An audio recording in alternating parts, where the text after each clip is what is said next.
रात का समय था, आकाश में बादल तैर रहे थे और आधा चांद धुंधली रोशनी बिखेर रहा था। दूर कहीं शंख की धीमी ध्वनि सुनाई दे रही थी। पश्चिम बंगाल के एक छोटे से नगर तारापीठ की गलियां उस रात भी श्रद्धालुओं से भरी थी। पर जो पहली बार वहां आता, उसे तुरंत समझ आ जाता कि यह कोई साधारण तीर्थ नहीं है। मंदिर के ठीक पास एक विशाल शमशान, जहां दिन में भी सन्नाटा और रात में रहस्य का साम्राज्य रहता था। बहुत समय पहले की बात है, जब माता सती ने अपने पिता दक्ष के यज्ञ में अपमान सह न सकने पर अग्नि में प्रवेश कर लिया, तब भगवान शिव शोक में पागल हो उठे। वे सती का निष्प्राण शरीर लेकर ब्रह्मांड में विचरण करने लगे। उनके विलाप से सृष्टि कांप उठी।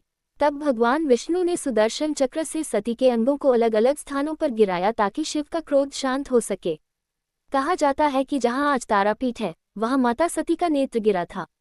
उसी दिन से यह भूमि तारा की भूमि कहलाए, वह तारा जो अंधकार में भी मार्ग दिखाती है।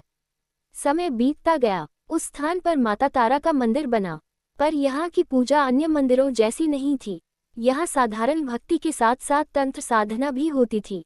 मंदिर के पीछे शमशान था, जहाँ अग्नि की लपटें और राख के बीच साधक रात रात भर जप करते। कहते हैं अमावस्या की रात को वहाँ एक अद्भुत नीली आभा फैल जाती, जैसे स्वयं माता तारा अपनी उपस्थिति जता रही हों। उसी भूमि पर एक बालक जन्मा, जो आगे चलकर माता का अनन्य भक्त बना।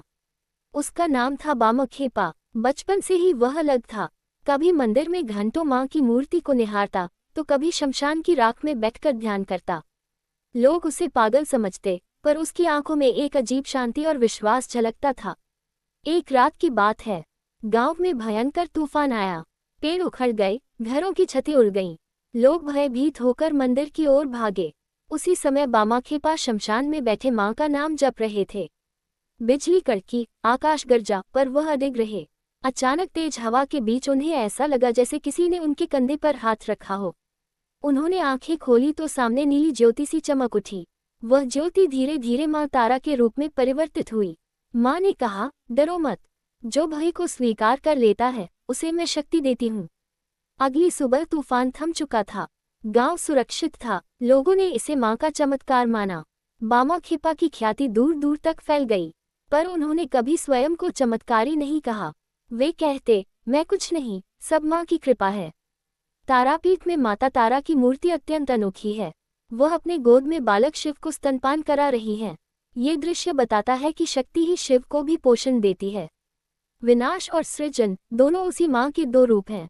जो भयंकर दिखती हैं, वही सबसे अधिक करुणामयी भी हैं। आज भी जब रात गहराती है और शमशान की चिताएं धीमे धीमे जलती हैं, तो वहां एक अदृश्य कंपन महसूस होता है।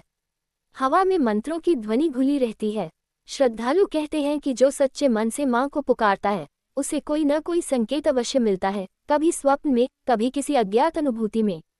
तारापीठ का रहस्य केवल चमत्कारों में नहीं है। उसका रहस्य इस बात में है कि जहां संसार को भय दिखता है, वहीं मां तारा अपने भक्त को निर्भय होना सिखाती हैं। शमशान, जो अंत का प्रतीक है, वही नए आरंभ का भी संकेत देता है। राख से ही अग्नि जन्म लेती है और अंधकार से ही प्रकाश।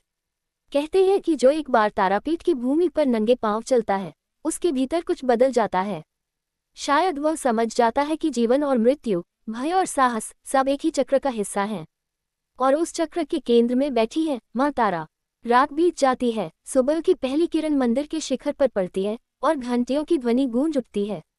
भक्त हाथ जोड़कर कहते हैं, जय मां तारा, और ऐसा लगता है जैसे कहीं अदृश्य लोक से एक कोमल स्वर उत्तर देता हो, मैं यही हूँ, सदा तुम्हारे साथ।